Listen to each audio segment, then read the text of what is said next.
اچھا بہت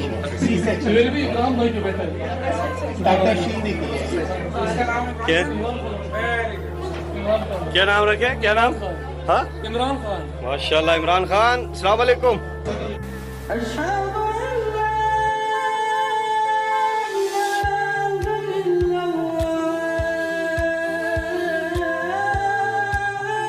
دوستوں، عمران خان کے شیر عمران ریاض کے گھر سے بڑی خوشخبری سوشل میڈیا پر وائرل ہونے لگی ہے، جسے سن کر ہر کوئی عمران ریاض کے گھر مبارکباد دینے کے لیے جانے لگا. عمران خان کے لیے اتنا ظلم سہنے کے بعد اور اتنے ماہ کی جیل کاٹنے کے بعد عمران کو اللہ تعالیٰ نے اس کا صلہ ننھے مہمان کی آمد کے روپ میں دے دیا. جیسے ہی عمران ریاض کو یہ خوشخبری ملی، اگر کہ آپ نے یہ ویڈیو نہ دیکھی تو کچھ بھی نہیں دیکھا. جیسا کہ آپ لوگ جانتے ہیں کہ عمران ریاض لندن چلے گئے ہیں. لندن جاتے ہی عمران ریاض نے کا تحفہ دے دیا اور ساتھ ہی عمران ریاض کی کہانی سنتے ہوئے بہت ہی ننھے مہمان کے کان میں اذان دی اور ساتھ ہی بڑی خوشخبری سنا دی.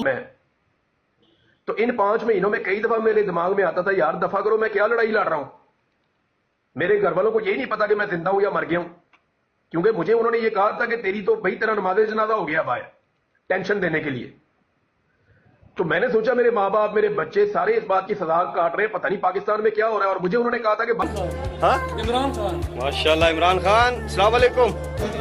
جب جیل میں یہ خوشخبری سنی تو وہ پھولے نہ سمائے اور خوشی سے رونے لگے. اور ساتھ ہی کپتان نے کہا کہ بہادروں اور ایمانداروں کی نیکیاں کبھی بھی اللہ تعالیٰ ضائع نہیں کرتے. اور میں باہر نکلتے ہی عمران ریاض کو پارٹی کا بڑا عہدہ دینے کا اعلان بھی کروں گا. عمران خان سے عمران ریاض کو اتنی عزت ملنے کے بعد عمران ریاض بہت خوش ہوئے. عمران ریاض نے کہا کہ سچ اور حق کی جیت ہوگی اور میں اپنے بیٹے کا نام بھی عمران خان ہی رکھوں گا. تو دوستو، آپ کو عمران ریاض کے ننھے مہمان کی آمد اور کپتان سے ملاقات کیسی لگی؟ اپنی قیمتی رائے کا اظہار کمنٹ سیکشن میں کریں اور عمران ریاض کو ضرور مبارکباد لکھیں کمنٹ سیکشن میں. ویڈیو پسند آئے تو لائک کریں اور اس چینل کو سبسکرائب کر لیں اور ساتھ ہی بیل آئیکن کا بٹن بھی پریس کر دیں تاکہ نئی آنے والی ہر لیٹسٹ اپڈیٹ آپ کو بآسانی آ سکے. Thanks for watching.